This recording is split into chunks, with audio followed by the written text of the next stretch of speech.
qu'on prenne le temps de prier pour notre frère Amex Bijou, qui, oui, il est venu tout à l'heure, vous l'avez vu, il est venu prendre un temps on a prié ensemble parce que Amex, ce matin, est à l'église de Chambly pour apporter le message de la parole et donc pour venir aider cette église qui est en recherche d'un pasteur depuis environ un an et demi maintenant.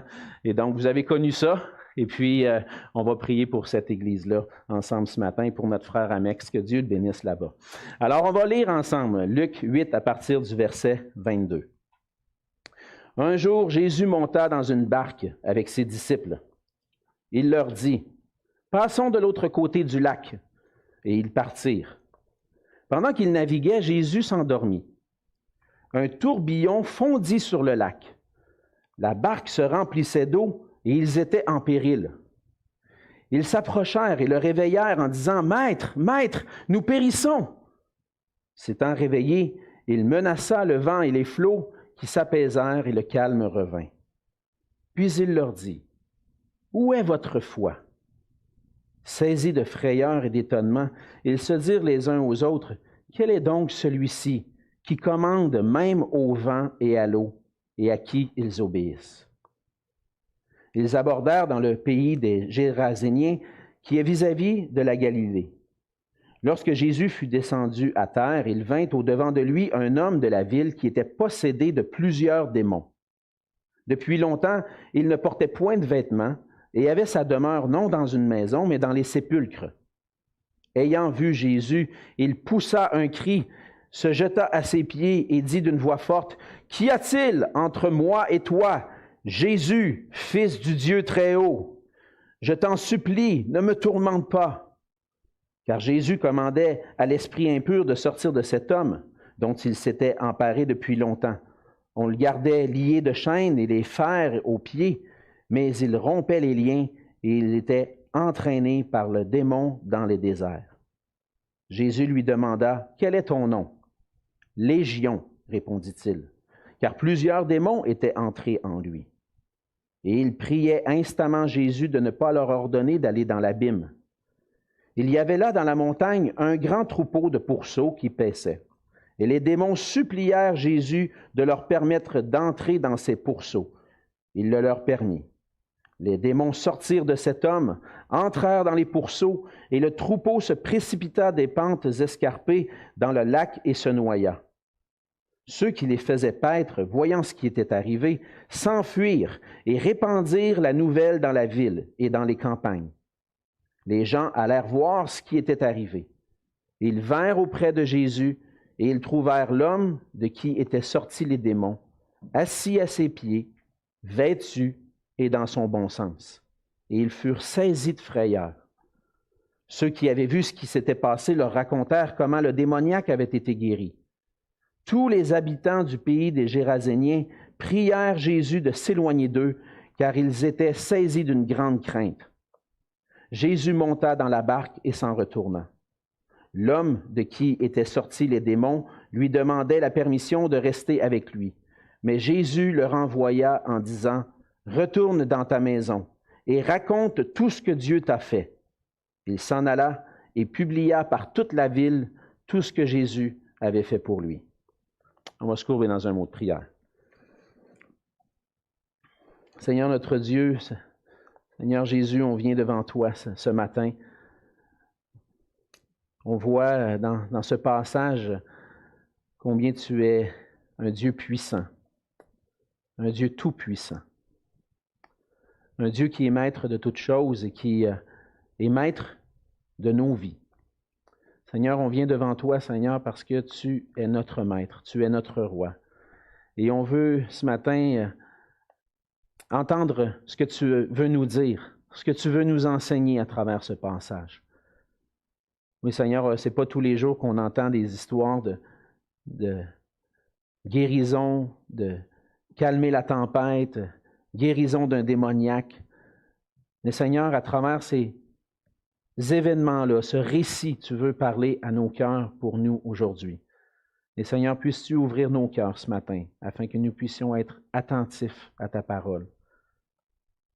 Que par ton esprit, Seigneur, nous puissions avoir un cœur désireux de t'entendre et aussi de recevoir cette parole afin de pouvoir la mettre en pratique dans nos vies.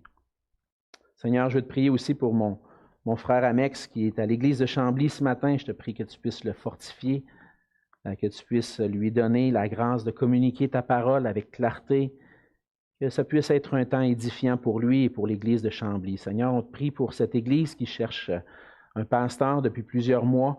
On te prie que tu puisses, dans ta grâce, Seigneur, pourvoir à un ouvrier qui va venir prendre la relève là-bas et continuer l'œuvre qui a été commencée. Et Seigneur, fortifie-moi dans ta grâce.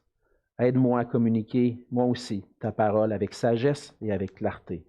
Et c'est dans le nom de Jésus que je te prie. Amen. Amen. Lorsqu'il y a des situations difficiles qui vont se présenter dans nos vies, puis il y en arrive souvent, il y en arrive plusieurs, les gens en général vont chercher à trouver secours et à se rassurer en faisant confiance à d'autres personnes. Lorsque les moments difficiles provoquent l'insécurité en nous, on cherche une solution. Et si on ne trouve pas la solution en nous-mêmes, souvent on va aller voir si quelqu'un ne peut pas nous aider à tranquilliser cette insécurité, nous rassurer. Ça me fait penser à une publicité d'une compagnie d'assurance qu'on voyait sur la télévision. Et puis, c'est un homme qui est dans sa voiture et puis qui suit un camion chargé de voitures, un camion qui transporte des automobiles. Et puis là, il est dans sa voiture, il suit ce camion-là, il s'imagine, hey, si les autos tombaient, qu'est-ce qui m'arriverait? Puis là, il pose la question, est-ce que je suis assuré pour ça? Hein? Si ça m'arrivait, est-ce que je suis assuré? Et là, la petite madame de la compagnie d'assurance, oui, faites-vous-en pas, on va s'occuper de vous. Ah, ça me rassure. Hein? Et c'est notre tendance de vouloir tourner vers les gens lorsqu'on vit des situations difficiles, de se tourner vers quelqu'un qui va nous rassurer. La période difficile qu'on traverse avec la pandémie de la COVID, en tant que société, a permis en quelque sorte au gouvernement de montrer si on peut leur faire confiance. Dans les situations difficiles, le gouvernement, les gens se tournent vers le gouvernement. Ils ne savent pas où se tourner. Le gouvernement va-tu faire quelque chose? Et puis, au début de la pandémie, on a remarqué que autour du mois de juin l'an dernier, dans le fort de la pandémie, lorsqu'il y avait plusieurs décès, le taux de confiance envers le gouvernement de M. Legault et puis la santé publique avec Dr Arruda, le taux de confiance avait augmenté. Aujourd'hui, ça leur a diminué, est revenu à peu près au même niveau. Mais à ce moment-là, fort de l'insécurité, les gens avaient confiance dans le gouvernement. Mais en plus de la pandémie, on peut traverser toutes sortes de moments difficiles dans nos vies. Et nous, en tant que chrétiens, on sait qu'on peut se tourner vers bien des personnes qui peuvent nous aider. Mais la personne vers qui on doit se tourner, c'est le Seigneur Jésus. On a tendance à s'inquiéter. On a tendance à s'en faire. Et souvent, plutôt que de se tourner vers Jésus, même si on sait très bien que c'est ça qu'il faudrait faire, on se tourne vers d'autres personnes. Mais on a tendance à oublier que Dieu est au contrôle, que Dieu est au contrôle de chaque situation qu'on vit. Et que les situations qu'on peut vivre, aussi difficiles qu'elles peuvent être, c'est le Seigneur qui les permet dans nos vies pour qu'on puisse apprendre à lui faire confiance. Dans le passage de ce matin, Luc nous montre que Jésus est le roi, est un Seigneur en qui on peut réellement avoir confiance. On peut avoir confiance encore plus en Jésus qu'en notre gouvernement ou qu'en d'autres personnes autour de nous. Après avoir fait le récit des différents discours de Jésus en ce qui concerne la parole, Luc va nous raconter des situations dans le ministère de Jésus où les gens ont dû apprendre à lui faire confiance. Dans les chapitres précédents, on a vu que Jésus possède l'autorité sur toutes choses. Il est capable de guérir, il est capable de chasser les esprits, il est capable d'accomplir toutes choses. Et ces thèmes reviennent dans l'Évangile de Luc. Et vous allez voir, des fois, vous avez peut-être l'impression qu'on vous sert le même message, mais c'est l'Évangile qui est construit comme ça. Parce qu'on a besoin de se rappeler de ces vérités-là. Et Luc revient avec ces thèmes-là. Et ce matin, on va voir deux miracles de Jésus qui nous montrent que Jésus possède l'autorité sur toute chose et qu'il est digne de recevoir notre pleine confiance.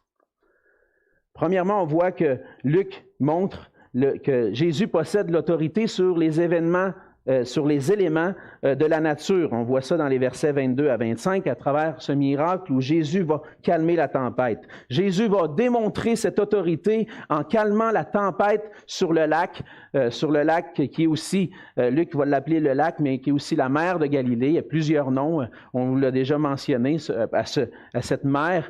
Et là, Luc l'appelle le lac. Et Jésus va démontrer son autorité en calmant la tempête sur le lac.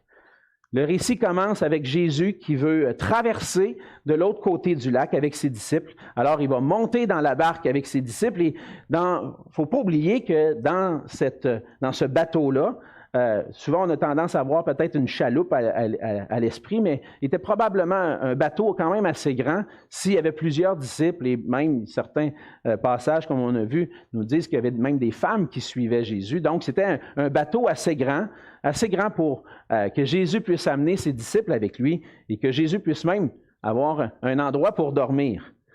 Mais les disciples qui étaient avec lui, c'était pas on va dire comme en bon québécois, c'était pas des gnoufs, hein? C'était pas des gars qui n'étaient pas intelligents. Ils connaissaient ça, naviguer sur la mer. C'était des pêcheurs. Ils étaient habitués d'aller sur la mer, puis ils connaissaient la situation, puis il pouvait y arriver des situations qui se présentent où ils ont besoin d'avoir les bonnes techniques de navigation pour se sortir de situations difficiles. Et là, les disciples, on voit qu'ils se retrouvent au milieu de la mer, mais dans toute une tempête. Le texte nous dit que c'est un tourbillon, probablement un fort vent, comme on le voit dans les autres évangiles, un fort vent qui s'est levé au point que les vagues remplissent le bateau et au point que les disciples là, sont vraiment, avec toutes leurs techniques qu'ils peuvent connaître de la navigation, sont perdus, sont en péril. Et les disciples sont tellement dans l'insécurité puis dans l'inquiétude de ce qui est en train de se passer qu'ils vont aller voir Jésus. Et ce qui est intéressant, c'est de savoir, c'est leur attitude d'aller voir Jésus et de dire à Jésus, « Seigneur, tu t'inquiètes pas, on est en train de périr. » Comme si Jésus pouvait faire quelque chose. Mais si Jésus peut faire quelque chose, pourquoi tu t'inquiètes? Et on voit à travers ça que les disciples n'avaient pas encore complètement, entièrement saisi qui était réellement Jésus. Ils avaient saisi qu'il était probablement capable de faire quelque chose, mais qui est-il réellement?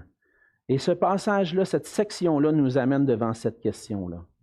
Jésus va démontrer à travers ce miracle qu'il possède l'autorité en calmant la tempête sur le lac. Jésus va simplement menacer le vent et les flots, et le mot « menacer » ici est repris à plusieurs endroits dans l'Évangile de Luc comme une menace envers les esprits. Entre autres, on voit que Jésus a menacé un esprit impur, puis l'esprit impur est parti. Donc, de la même façon qu'il a menacé un esprit, il a menacé le vent et la mer. Et en calmant la tempête, Jésus démontre son autorité. Et Jésus, à travers cette autorité qu'il démontre envers l'eau, envers le vent, va provoquer la frayeur et l'étonnement des disciples. C'est ce qu'on voit au verset 25. Qu'est-ce que c'est exactement cette attitude-là de frayeur, cette réaction-là, la frayeur? Vraiment, je pense, et ce que plusieurs théologiens pensent, c'est que c'est cette crainte de réaliser devant qui on est réellement. De la même façon que Pierre a été rempli de frayeur lorsque Jésus a provoqué cette pêche miraculeuse, il a été saisi de crainte et s'est jeté aux pieds de Jésus, puis il a dit, « Retire-toi de moi, je suis un pécheur. » Et là, les disciples réalisent quelque chose de particulier.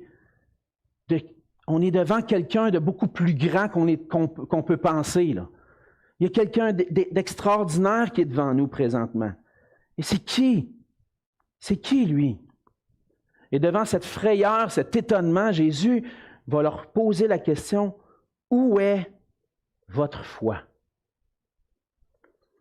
Où est votre foi? Et cette question-là, Jésus pourrait nous la poser à tous les moments qu'on vit de l'insécurité, qu'on vit des inquiétudes. Alexandre, tu t'inquiètes de certaines choses? Où est ta foi? Où est ta foi? Tu n'as pas réalisé encore qui je suis réellement? Où est ta foi? L'anxiété et les inquiétudes font en sorte que dans notre cœur s'installent des mensonges. Des mensonges qu'on veut remplacer par la vérité. Et le fait que Jésus pose la question « Où est votre foi ?» montre en quelque sorte que les disciples, il y avait probablement des mensonges qu'ils croyaient dans leur cœur. Des mensonges que on va mourir. Des mensonges qui on est perdu, il n'y a plus de solution. Et on peut vivre ces mensonges-là dans nos cœurs et vivre l'anxiété parfois parce que ça s'installe dans notre cœur et on dit il n'y a rien que je peux faire, on ne trouve pas de solution autour de nous. C'est comme si c'est fini, on va mourir, c'est réglé. Mais pourquoi?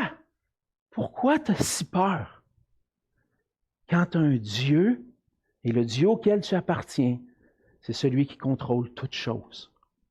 Celui qui a le pouvoir de calmer cette tempête-là dans ta vie. Celui qui a le pouvoir de venir enlever ces mensonges-là de ton cœur pour établir le fait « Je suis Dieu ». Cette semaine, avec le groupe, jeudi soir, on regardait le psaume 46 qui, à un certain moment donné, dit « Arrêtez et sachez que je suis Dieu ». C'est moi qui domine sur les nations. Ce passage-là s'adresse aux nations pour dire « Arrêtez d'attaquer mon peuple et reconnaissez que je suis Dieu, puis vous êtes mes ennemis, puis ça ne marchera pas. » Mais en même temps, c'est bon pour nous aussi de parfois nous arrêter et réaliser qui est notre Dieu. Et au milieu de l'anxiété, on a besoin de remplacer les mensonges qui peuvent être dans nos cœurs par la vérité. Et les disciples sont remplis de crainte, sont étonnés devant ce miracle. Et l'étonnement, c'est la réponse de l'homme devant les œuvres étonnantes de Dieu. Et je pense que graduellement, les disciples sont en train de saisir qui est réellement Jésus. C'est plus qu'un prophète. C'est Dieu lui-même qui vient et qui vient les sauver. Et il pose la question, quel est donc celui-ci qui commande même au vent et à l'eau et à qui ils obéissent? Et lorsqu'on regarde dans les Écritures, dans l'Ancien Testament, je pense que les disciples sont en train de faire des liens dans leur esprit. Dans l'Ancien Testament, on voit dans plusieurs passages que celui qui possède l'autorité sur toute la création, sur l'eau, le vent, la mer, les tremblements de terre, c'est qui? C'est le Dieu créateur. C'est celui qui a créé toutes choses. C'est lui qui est maître de tout. Dans le psaume 24, on lit ceci, « À l'Éternel, la terre et ce qu'elle renferme, le monde et ceux qui l'habitent, car il l'a fondé sur les mers et affermi sur les fleuves. L'Éternel, à l'Éternel appartient la terre et tout ce qu'elle renferme. C'est lui qui l'a fondé. C'est lui qui est au contrôle. » Le psaume 65 dit la même chose, en d'autres mots. « Il a fermi les montagnes par sa force. Il est saint de puissance. Il apaise le mugissement des mers, le mugissement de leurs flots et le tumulte des peuples. » Ce Dieu créateur, c'est lui qui est capable d'apaiser la mer.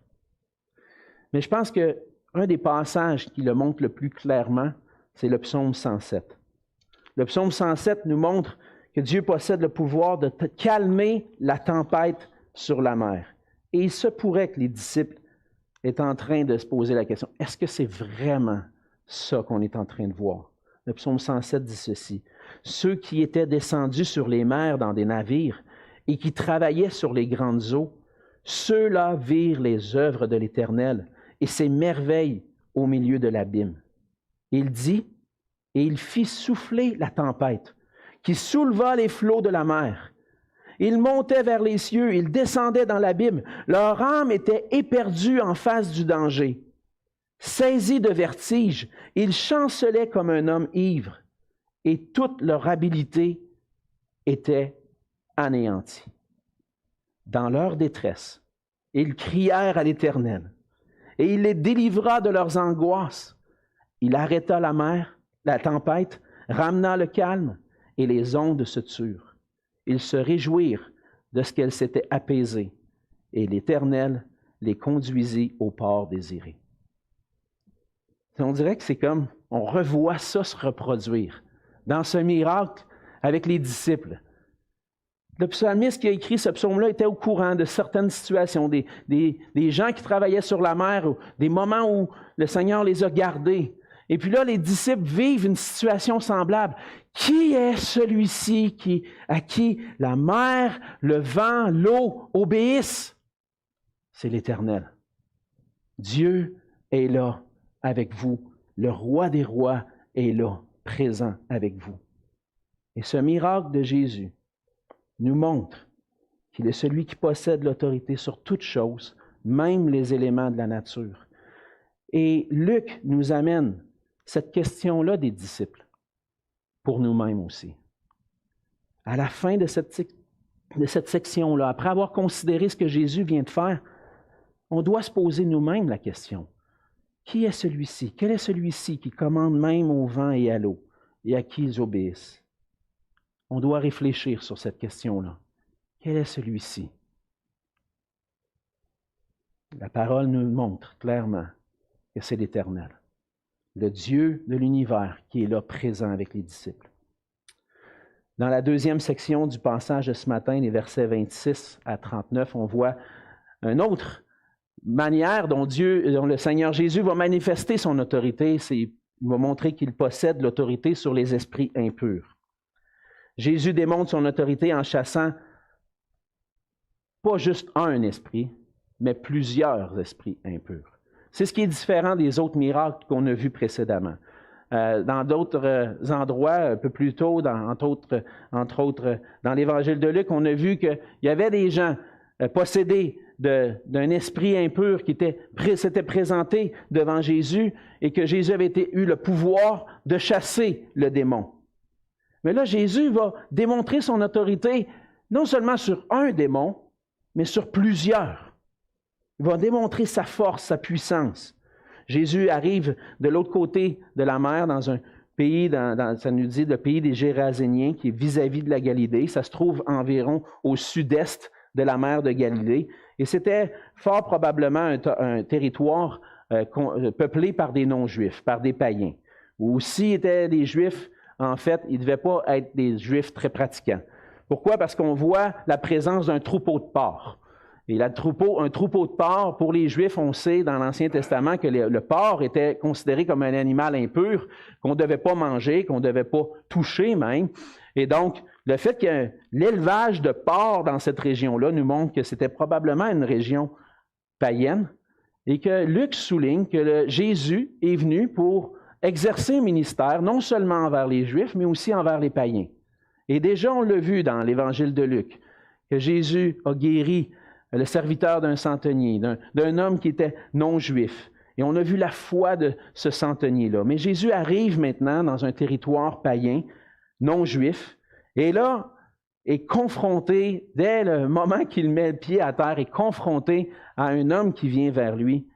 Et cet homme-là, qui est possédé de plusieurs démons, qui crie devant tous, devant Jésus, « Qu'y a-t-il entre toi et moi, Jésus, Fils du Dieu très haut? » Et ce que ce passage-là nous montre, c'est que le démon savait exactement qui était Jésus.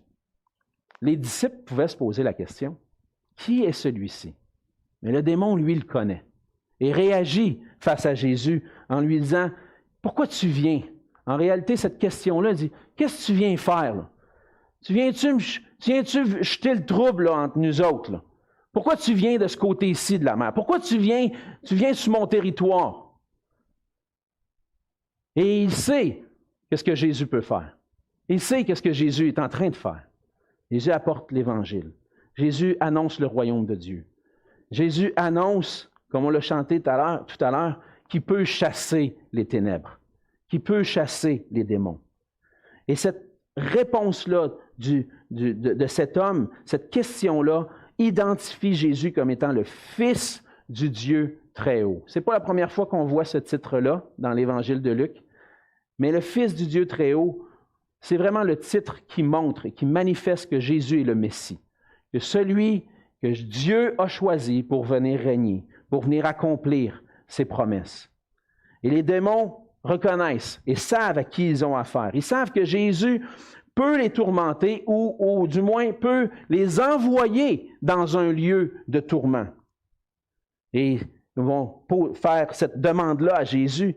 Ne nous envoie pas dans l'abîme, hein? Envoie-nous pas à cet endroit-là. Et c'est probablement l'endroit où des esprits impurs pouvaient être gardés et pouvaient être confinés. On va utiliser le mot confiné, hein? On connaît ce mot-là maintenant. Mais confinés à ne pas avoir la liberté de sortir, mais confinés à cet endroit-là pour ne pas exercer leur pouvoir. Et ils demandent à Jésus, ils essaient de négocier avec lui, envoie-nous pas dans l'abîme.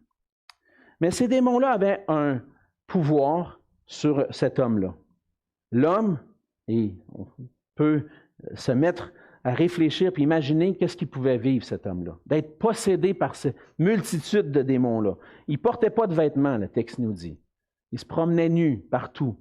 Il se promenait, il ne pouvait même pas, il n'habitait pas dans une maison. Il habitait dans des sépulcres avec les morts, avec les corps morts. On essayait de le contrôler. On essayait de peut-être lui donner la vie plus facile. On va essayer d'arrêter qu'il se promène un peu partout, puis qu'il s'en aille dans le désert, puis qu'il se fasse mal ou quoi que ce soit. On va l'enchaîner. On va essayer de le garder. Impossible.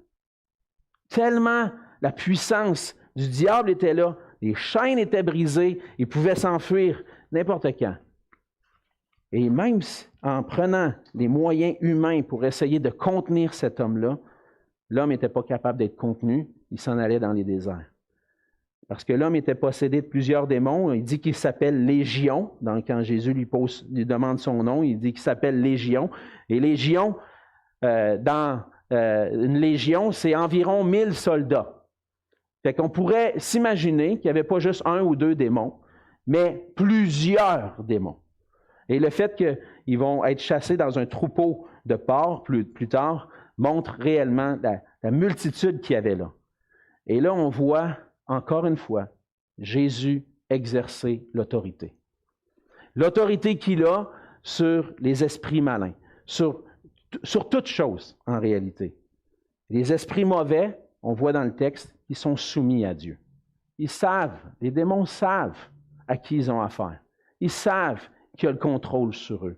Ils savent qu'il peut les envoyer dans l'abîme. Et dans un sens, ils vont leur demander la permission. Est-ce qu'on pourrait? Parce qu'ils sont soumis à Dieu.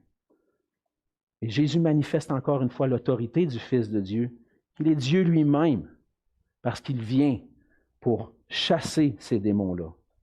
Ils savent qui il est. Et Jésus manifeste à travers ce passage-là dans une terre païenne qu'il est le Fils de Dieu qui possède l'autorité sur les esprits impurs. Et Jésus annonce à travers ça la venue du royaume de Dieu. Le royaume de Dieu où Dieu possède le pouvoir de chasser même les esprits impurs. Et ce miracle de Jésus va provoquer diverses réactions. Entre autres, il y a la réaction à partir du verset 34 de ceux qui faisaient paître le troupeau, parce que Jésus va chasser les esprits impurs dans un troupeau de porcs qui vont aller vers la mer et se noyer. Et puis, on n'a pas le temps d'aller voir, puis tout répondre aux questions qui pourraient se poser. Où c'est qu'ils sont allés finalement, les démons? Le texte ne nous le dit pas. Le texte se concentre sur ce que Jésus a fait et ce qui est arrivé à cet homme. Cet homme a été guéri.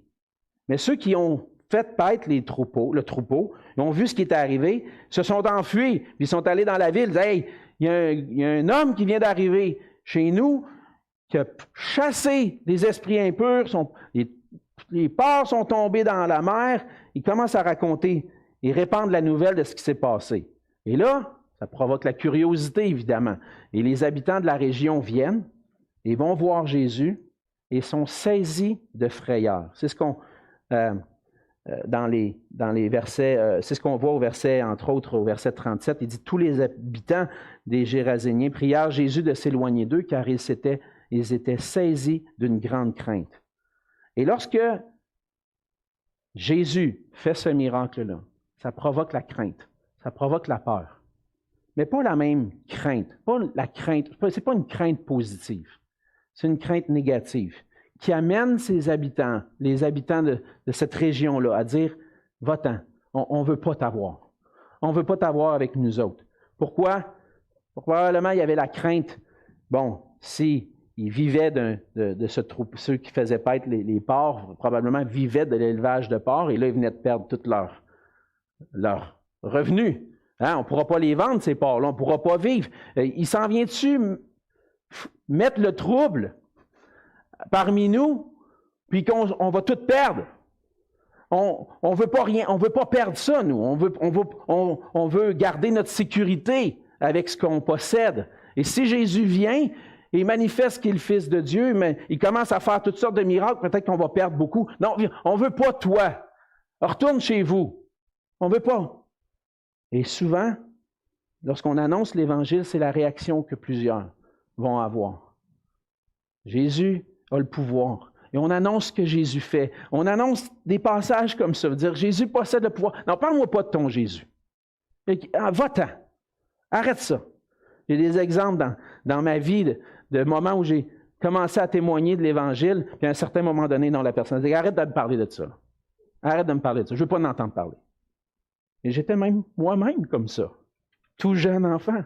Mes parents me parlaient de ma condition de pécheur, puis que j'étais condamné pour l'éternité. Non, parle-moi pas de ça. On a cette tendance-là, à ne pas vouloir entendre parler. Mais l'homme qui a été guéri, lui, a une autre attitude face à Jésus.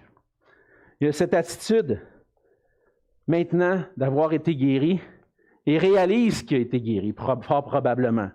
Et là, on le retrouve vêtu, assis aux pieds de Jésus, dans son bon sens. Et là, cet homme-là, il veut suivre Jésus. Il veut être un disciple de Jésus, lui aussi. Il veut le suivre partout. Il dit, regarde, là, Jésus, tu t'en vas. Moi, je veux rester avec toi.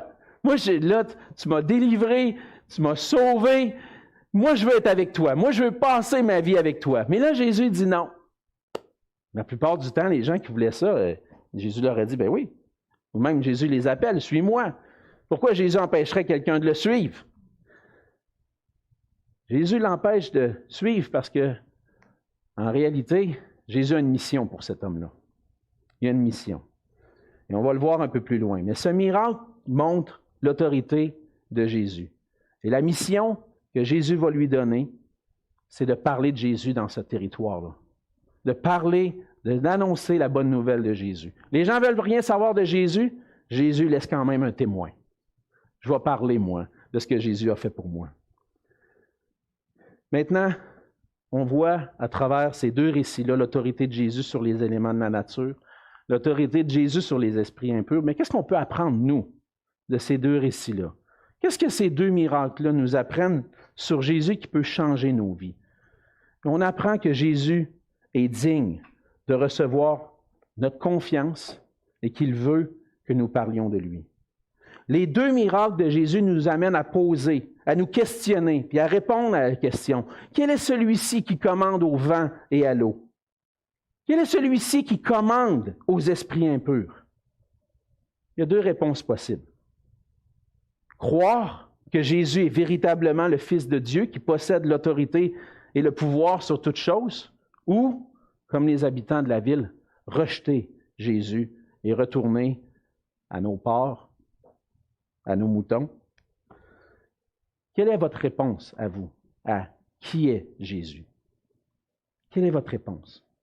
Est-il un sauveur en qui vous pouvez avoir pleinement confiance? On doit placer notre confiance en Jésus-Christ parce que Jésus est le Fils de Dieu venu pour nous sauver. Et ces deux récits nous montrent le désir de Luc de nous convaincre que Jésus est le Christ, que Jésus est celui en qui on doit avoir confiance. Et la bonne réponse évidente à la question qui est posée dans ce texte-là, la bonne réponse qui n'est pas dite par Luc, quel est celui-ci? C'est le Fils de Dieu. Et tu devrais avoir confiance en lui. Jésus est venu pour sauver. Jésus était présent dans le bateau pour sauver ses disciples du désastre sur la mer. Il a sauvé cet homme-là des démoniaques, mais Jésus, des démons qui étaient en lui, mais Jésus vient aussi pour nous sauver. Et nous sauver de notre misère, de la misère du péché dans lequel nous étions enchaînés, parce qu'on était, et nous sommes des pécheurs. Nous étions enchaînés, comme cet homme-là était esclave de ces démons. On était esclave du péché, la parole de Dieu nous dit, que par nature, on est esclave du péché. On voudrait bien faire autrement, peut-être que même, on ne s'en rend pas compte. Par nature, on est esclave et on pêche par nature et on y prend plaisir. On ne se rend pas compte de notre esclavage. Et on est dans l'incapacité de se sauver nous-mêmes. Comme cet homme-là ne pouvait pas chasser lui-même les démons de lui, on est incapable, d'être délivrés de nos péchés, on est incapable, on ne peut rien faire. Notre solution, comme les disciples au milieu de la tempête, comme cet homme pris de plusieurs démons, notre solution se trouve en Jésus seul. Et Jésus est venu pour nous sauver par sa mort et par sa résurrection. Il est venu pour nous sauver de notre état de pécheur, qui était séparé de Dieu, qui était condamné pour l'éternité à être séparé de Dieu dans l'enfer, la souffrance éternelle. Jésus vient pour nous délivrer de cet état-là, pour qu'on puisse, par sa grâce, recevoir le pardon de nos péchés, la vie éternelle. Et maintenant, le Seigneur dit, où est ta foi? As-tu placé ta foi dans ton Sauveur, dans le Fils de Dieu? As-tu placé ta foi dans le Seigneur de toutes choses? Et si c'est le cas, on n'a plus rien à craindre maintenant. Hein? Il n'y a plus aucune condamnation pour ceux qui sont en Jésus-Christ. Mais plus que ça, on est des enfants de Dieu, on appartient au Dieu de l'univers. Et si Dieu est pour nous, qui va être contre nous? Est-ce que les circonstances de la vie peuvent être contre moi? Non. Est-ce que les moments difficiles vont être contre moi? Non, Dieu les permet. Pourquoi? Pour que je puisse apprendre à vivre dans une pleine confiance dans mon Seigneur. Chaque jour, chaque semaine, présente ses défis. Présente ses défis même dans ma propre vie. Je réalise, tu es encore en train d'essayer de t'appuyer sur tes propres forces, sur tes propres moyens. Où est ta foi? Et le Seigneur me pose la question souvent. Et je réalise, Seigneur, ma foi n'est pas toujours en toi. Oui, j'ai cru, oui, j'ai la vie éternelle, je suis pardonné, mais dans la vie de tous les jours, quand les difficultés se présentent, où est ta foi? Le Seigneur m'appelle à revenir, il nous appelle à revenir à lui avec foi. Lorsque nos inquiétudes prennent le dessus, on doit remplir nos cœurs de cette vérité. Jésus-Christ a l'autorité et le pouvoir de nous délivrer de toutes choses. Peut-être qu'il n'a pas choisi de me délivrer, mais il a le pouvoir de le faire. Et s'il choisit de me laisser traverser des épreuves, des moments difficiles, il a le pouvoir de m'aider à les traverser. Et je peux m'appuyer sur lui, sur sa grâce, en toutes choses. Et lorsque le Seigneur vient remplir nos cœurs et réaliser qui il est vraiment, et que je m'appuie sur lui avec confiance pour mon salut, pour toute ma vie, pour toutes les circonstances, maintenant le Seigneur me dit, parle de moi. Et cet homme-là, Jésus lui a donné une mission, l'homme qui a été délivré des esprits impurs, au verset 39, il dit, retourne dans ta maison, retourne dans ta ville, retourne chez toi, puis raconte tout ce que Dieu t'a fait. Et puis, il y avait d'une manière évidente, les gens ont dit, ce gars-là, il a changé. Hey, de l'état où il était à l'état où il est rendu aujourd'hui, c'est clair qu'il y a eu un changement. Et puis, il proclame, voici ce que Jésus a fait pour moi. Est-ce que le changement est clair dans votre vie? Est-ce que le changement que Jésus produit est clair au point que les gens disent, il y a un changement dans ta vie? Il y a eu un changement dans ta vie. Il dit, c'est Jésus qui a fait ça pour moi. C'est Jésus qui m'a transformé. C'est Jésus qui m'a pardonné. C'est Jésus qui m'a donné la vie éternelle. On doit retourner et parler de ce que Jésus a fait pour nous. Parler de ce qu'il fait pour nous chaque jour. Apprendre à être reconnaissant devant les gens non chrétiens. Hey, Hey, tu as une nouvelle maison, wow! Oui, je rends gloire à Dieu, c'est Dieu qui m'a donné ça. Je suis reconnaissant au Seigneur parce qu'il était bon envers moi. Dans les circonstances de la vie, exprimez-vous votre reconnaissance devant les gens pour dire, voici ce que Dieu a fait pour moi, voici ce que Jésus fait pour moi. Et le Seigneur nous appelle à parler de lui, à raconter autour de nous tout ce qu'il a fait pour nous. Et ça veut dire d'inviter les gens à placer leur foi en Jésus-Christ parce qu'il transforme nos vies. Jésus est le roi qui possède autorité sur toutes choses. C'est lui qui est digne de recevoir notre pleine confiance. Il est digne qu'on puisse parler de lui. Et lorsqu'on fait pleinement confiance au Seigneur, on voit davantage sa main nous conduire. À mesure que je grandis dans ma foi, je vois Dieu à l'œuvre. Je vois Dieu est présent. Et je veux continuer. Et plus j'ai grandi dans ma foi, plus je veux grandir. Parce que je veux voir la grâce de Dieu dans ma vie. Seigneur, c'est notre prière, hein? On a notre prière. Qu'on puisse prier au Seigneur. Que celui qui possède l'autorité sur toutes choses puisse nous attirer à lui. Qu'on puisse venir à lui, puis recevoir la délivrance et le secours dans notre détresse. On va se courber dans un mot de prière. Mais Seigneur Jésus, on veut te dire merci. Merci pour ta parole. Ta parole qui nous enseigne, qui nous montre que c'est toi, le Dieu Tout-Puissant. Que c'est toi qui as le pouvoir, l'autorité sur toutes choses. Et il n'y a aucune circonstance dans nos vies, Seigneur, qui peuvent être au-delà de tes forces à toi. Et si parfois, Seigneur, c'est au-delà de nos forces, on sait qu'on peut se confier en toi. Seigneur, viens à notre secours. Aide-nous à trouver notre foi en toi.